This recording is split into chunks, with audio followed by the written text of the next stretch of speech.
Hello viewers, இன்னைக்கான video பதிவில் நம்ம பார்க்க போகிற ரொம்ப முக்கியமான ஒரு பரபரப்பான தகவல் என்ன அப்படின்னு பார்த்தீங்கன்னா, இயக்குனர் இமயம் அப்படின்னு சொல்லக்கூடிய பாரதி ராஜா அவருடைய மறைவு அப்படிங்கிறது திரையுலகினர் மத்தியில் மட்டும் இல்லாமல் அவருடைய குடும்பத்தினர் ரசிகர்கள் மத்தியிலையும் பார்த்தீங்க அப்படின்னா மிகப்பெரிய அளவில் சோகத்தையும் அதிர்ச்சியையும் ஏற்படுத்தி இருந்தது. தற்போது அவருடைய மறைவின் காரணமாக பார்க்கும் பொழுது பல்வேறு தரப்பினரும் இறுதி அஞ்சலி தங்களுடைய இரங்கலை தெரிவித்து வந்திருக்காங்க. அவர் பார்த்தீங்க அப்படின்னா சென்னையில் காலமாகி இருந்தாலும் அவருடைய சொந்த ஊரான தேனியில் அவருடைய பண்ணை வீட்டில் தான் அவர் நல்லடக்கம் செய்யப்பட்டிருக்கிறதாக சொல்லப்பட்டிருந்ததுங்க. அங்கே பார்த்தீங்கன்னா அவருடைய பண்ணை வீட்டில் பார்க்கும் பொழுது அவர் புதுசாக ஒரு பீரோ ஒன்று வாங்கியிருக்கிறதாகவும் அந்த பீரோவை திறந்து பார்த்து அவருடைய மனைவி கதறி கதறி அழுதுருக்காங்க அப்படிங்கிற ஒரு தகவல் வெளியாகி இருக்கிறது. அப்படியே அந்த பீரோக்குள்ளே என்ன வச்சிருந்தாரு பாரதி ராஜா அப்படிங்கிற தகவலும் கசிந்திருக்கிறதுங்க. இது குறித்த முழுமையான தகவலோடு இன்னும் பரபரப்பான அப்டேட்ஸை தொடர்ந்து நீங்கள் தெரிந்த பலன் பெற வீடியோவை ஸ்கிப் பண்ணாம கடைசி வரைக்கும் பாருங்க. வீடியோக்குள்ளே போகிறதுக்கு முன்னாடி இது வரைக்கும் நீங்கள் நம்ம சேனலை சப்ஸ்கிரைப் பண்ணலை அப்படின்னா உடனே சப்ஸ்கிரைப் பண்ணிக்கோங்க. அப்படியே பக்கத்தில் இருக்கக்கூடிய நோட்டிஃபிகேஷனுக்கான பில் பட்டனையும் ப்ரெஸ் பண்ணிக்கோங்க. சரி நேயர்களே, வாங்க வீடியோக்குள்ளே போகலாம். அதாவது தமிழ் சினிமாவினுடைய ட்ரெண்ட் செட்டர் அப்படின்னு போற்றப்படக்கூடியவர், இயக்குனர் இமயம் அப்படின்னு போற்றப்படக்கூடியவர் அப்படின்னு சொன்னால் பாரதி ராஜா அப்படின்னே சொல்லலாம். அவர் பார்த்திங்க அப்படின்னா வயது மூப்பு காரணமாகவும் உடல்நிலை சரியில்லாத காரணத்தினாலும் அவர் இயற்கை எழுதியிருக்கார். அவருக்கு பார்த்திங்க அப்படின்னா ஒரு மகன் ஒரு மகள் இருக்காங்க. தன்னுடைய மகன் மீது அவர் அளவற்ற அன்பு கொண்டிருந்தார் பாரதி ராஜா அப்படின்னு சொல்லலாம். ஏன்னா மகன் பார்த்திங்க அப்படின்னா கடந்த 2025 வருடம் மாரடைப்பின் காரணமாக மரணமடைந்தார்.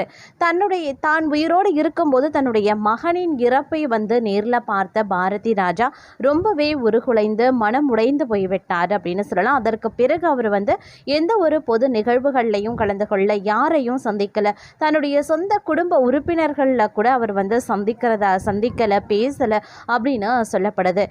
வருடத்திற்கு 2 முறை தன்னுடைய சொந்த ஊருக்கு அடிக்கடி போயிட்டு வருவாராம். அதிலும் தன்னுடைய மகன் இருக்கக்கூடிய காலகட்டங்கள்லாம் 1-5-6 முறை கூட அவர் சொந்த ஊரான தேனிக்கு போயிட்டு வர்றதாகவும் கூறப்பட்டது. தன்னுடைய மகன் இறப்புக்கு பிறகு அவர் பார்த்தீங்க அப்படின்னா 1 முறையோ 2 முறையோ தான் சென்று வந்திருக்கிறதாகவும் சொல்லப்படுது. அதற்கு பிறகு பார்த்தீங்க அப்படின்னா அவர் தன்னுடைய சொந்த ஊருக்கு செல்லவில்லை அப்படின்னு சொல்லப்படுவதோடு மட்டும் இல்லாமல் அவர் யார்கிட்டையும் பேசுறதையும் அவர் முற்றிலுமாக தவிர்த்ததோடு தனிமையாக அதிகமாக விருப்பப்பட்டிருக்காரு. அப்படின்னா அவர் பார்த்தீங்க அப்படின்னா அவருடைய மனதுக்குள்ள தன்னுடைய மகன் மீது வைத்திருக்கக்கூடிய அளப்பரிய பாசம் அப்படிங்கிறது அவரால் ஏற்றுக்கொள்ள முடியாத அளவுக்கு அவருடைய தன்னுடைய மகனினுடைய மரண செய்தி அமைய பெற்றிருக்கிறது. இதன் காரணமாகவே மனமுடைந்து காணப்பட்டவர் அடிக்கடி உடல்நிலை சரியில்லாத காரணத்தினால மருத்துவமனைக்கும் சென்று சிகிச்சை அளிக்கப்பட்டு வந்திருக்கிறது. அது மட்டும் இல்லாமல் அவர் தன்னுடைய மகன் உயிரோடு இருந்திருந்தால் இந்நேரத்துக்கு அவரும் உயிரோடு இருந்திருக்க வாய்ப்புகள் அதிகம் அப்படின்னு சொல்கிறாங்க. ஏன் அப்படின்னு பார்த்தீங்கன்னா அவர் தன்னுடைய மகனினுடைய இறப்பை முற்றிலுமாக அவரால் தாங்கிக்கவே முடியல. சுத்தமாக அவர் மனம் உடைஞ்சு போனதோடு உருகுலைந்து போய்விட்டார் அப்படின்னு பலரும் சொல்லப்படுவதோடு யார்கிட்டையும் பேசாமல் தவிர்த்து தனிமையிலேயே அவர் நாட்களை கழிக்க ஆரம்பித்ததாகவும் கூறப்படுகிறதுங்க. இதன் காரணமாகவே அவருடைய உடல்நிலை ரொம்பவே மோசமாக அது ஒரு மிகப்பெரிய காரணமாகவும் அமைந்திருக்கிறது. இந்த நிலையில தான் பார்த்தீங்க அப்படின்னா அவர் இறப்பதற்கு 1 வாரத்திற்கு முன்பாக பார்க்கும் பொழுது மருத்துவமனையில் சிகிச்சை பெற்று வந்தார். இந்த நிலையில் பார்க்கும் பொழுது மருத்துவர்கள் இதற்கு பிறகு சிகிச்சை அளித்தாலும் எந்த ஒரு முன்னேற்றமும் இருக்காது, நாம் வீட்டில் வச்சு அவருக்கு சிகிச்சை பண்ணலாம் அப்படின்னு சொல்லிட்டு வீட்டில் இருந்தே அவருக்கு சிகிச்சை மேற்கொள்ளப்பட்டு வந்தது. திடீர்னு அவருக்கு உடல்நிலை ரொம்பவே மோசமாக அவருக்கு மேலும் சிகிச்சை அளிக்கப்பட்ட நிலையில் அவருடைய உடலானது சிகிச்சையை தாங்கிக் கொள்ளக்கூடிய சக்தி இல்லாத காரணத்தினால அவர் மரணமடைந்ததாக கூறப்படுகிறது. இந்த நிலையில் பார்க்கும் பொழுது அவர் சென்னையில் மரணமடைந்தாலும் அவருடைய சொந்த ஊரான தேனியில் பார்த்தீங்கன்னா அவர் நல்லடக்கம் செய்யப்பட்டார். தேனியில் பார்க்கும் பொழுது அவர் பார்த்தீங்கன்னா ஒரு பீரோ ஒன்று வச்சிருக்காரு. அந்த பீரோவை அவருடைய மனைவி என்னதான் இருக்குது இந்த பீரோக்குள்ள, அவர் பொக்கிஷமாக பாதுகாத்து இருக்கக்கூடிய இந்த பீரோ அப்படி என்ன பொக்கிஷத்தை அவர் வச்சிருக்காரு அப்படிங்கிற மாதிரி அவங்க திறந்து பார்த்ததும் பார்த்திங்கன்னா மிகப்பெரிய அதிர்ச்சி அடைந்திருக்காங்க. அந்த பீரோவை திறந்ததற்கு பிறகு தாங்க அவங்க வந்து ரொம்பவே மனவேதனையோடு கதறி கதறி அழுதுருக்காங்க. இவ்வளவு இந்த அளவுக்கு உங்ககிட்ட ஒரு அன்பு வெளிப்படும் அப்படின்னு நான் எதிர்பார்க்கல அப்படிங்கிற மாதிரியான வார்த்தைகளை உதிர்த்து அவங்க வந்து ரொம்பவே மனவேதனைப்பட்டிருக்காங்க. அப்படி அந்த பீரோக்குள்ளே என்ன இருந்தது அப்படின்னு பார்த்தீங்கன்னா, தன்னுடைய மகன் நினைவாக வைக்கப்பட்டிருந்த நிறைய விஷயங்கள், பொருட்கள் வந்து அந்த பீரோ ஃபுல்லாக வைத்திருக்கிறாரு. அதாவது அவர் வந்து தன்னுடைய மகன் கூட எங்கெல்லாம் போயிருக்காரு, என்னெல்லாம் பண்ணியிருக்காரு அப்படிங்கிறதெல்லாம் பார்த்தீங்கன்னா புகைப்படங்களாக எடுத்து ஃப்ரேம் போட்டு அந்த பீரோவில் அடுக்கி வச்சிருக்காரு. அவர் மகனினுடைய நினைவாக அவர் வாங்கிய பொருட்கள், அவர் தன்னுடைய மகன் மனோஜ் பயன்படுத்திய பொருட்கள் அப்படின்னு எக்கச்சக்கமான விஷயங்கள் மட்டும்தான் அந்த பீரோல ஃபுல்லாவே இருந்திருக்குங்க.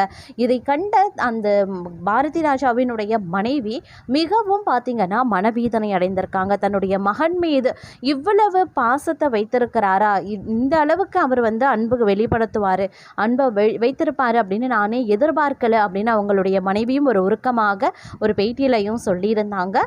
தற்போது பார்த்தீங்க அப்படின்னா அந்த பொருட்கள் எல்லாமே பார்க்கும் பொழுது மேலும் அவங்க வந்து என்னுடைய கணவர் தன்னுடைய மகன் நினைவாக வைத்திருந்த அத்தனை பொருட்களையும் நானும் பார்த்தீங்க அப்படின்னா கண்டிப்பாக பாதுகாத்து வச்சிருப்பேன். எனக்கு பிறகும் அவனுடைய மகன்கள், அதாவது என்னுடைய பேரப்பிள்ளைகள், பேத்திகள் வந்து இந்த பொருட்களை வந்து கண்டிப்பாக பாதுகாத்து வச்சிருப்பாங்க அப்படின்னு வந்து அவங்க வந்து சொல்லியிருக்காங்க.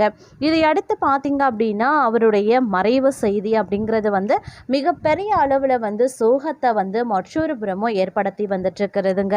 அவருடைய உடலுக்கு பார்த்தீங்க அப்படின்னா பல அரசியல் கட்சியினர், நடிகர்கள், நடிகைகள் எல்லாருமே வந்து இறுதி அஞ்சலி செலுத்தி வந்துட்டு இருந்தாங்க அப்படின்னே கூட சொல்லலாம். அது மட்டும் இல்லாமல் அவரது உடல் வந்து அரசு மரியாதையுடன் பார்த்தீங்கன்னா அடக்கம் செய்யப்பட்டதுங்க. தமிழ் திரைப்பட உலகத்தில் இயக்குனர் இமயம் அப்படின்னு போற்றப்பட்ட பாரதி ராஜா 84 வயதில் தமிழ் சினிமாவின் ட்ரெண்ட் செட்டர் இயக்குனர்களில் மிகவும் முக்கியமானவராக திகழ்ந்தவர். அவரை திரையுலக பிதாமகன் அப்படின்னே பல மொழி திரைக்கலைஞர்களும் போற்றியிருக்காங்க. மனோஜ் கிரியேஷன்ஸ் அப்படின்ற தயாரிப்பு நிறுவனத்தை நடத்தியிருக்காரு. ஏராளமான படங்களில் குணச்சித்திர வேடங்களில் நடிச்சிருக்காரு. தமிழ், தெலுங்கு, இந்தி ஆகிய மொழிகளில் பல படங்களை இயக்கியிருக்கக்கூடிய அவர் உணர்வு பூர்வமான கிராமத்து மற்றும் நாட்டுப்புற கதைகளை வெள்ளித்திரையில காட்டி உருக வைத்திருக்காரு. அவரது 16 வயது நிலை, சிகப்பு ரோஜாக்கள், அலைகள் ஓய்வதில்லை, மண் வாசனை, முதல் மரியாதை, கடலோர கவிதைகள், வேதம் புதிது, கிழக்கு சீமையிலே, கருத்தம்மா போன்ற படங்கள் தமிழ் திரையுலகின் அற்புதமான படைப்புகள் அப்படின்னே போற்றப்பட்டவை. அது மட்டும் இல்லாமல் பாக்யராஜ், ராதிகா, கார்த்திக், ராதா, ரேவதி, சுகன்யா, நெப்போலியன், ரஞ்சிதா உள்பட ஏராளமான நடிகர் நடிகைகளை திரையுலகிற்கு அறிமுகப்படுத்தியவர். கிராமம் மற்றும் கிராமத்து மண் சார்ந்த மனிதர்களும் அழுத்தமான நடிப்பும் பாரதி ராஜா இயக்கிய திரைப்படங்கள் படைப்புகளின் தனி முத்திரைகள். திரைத்துறைக்கு அவர் ஆற்றிய பங்களிப்புக்காக இந்தியாவின் உயரிய விருதான பத்மஸ்ரீ விருது வழங்கி ஒன்றிய அரசு அவரை கௌரவித்தது.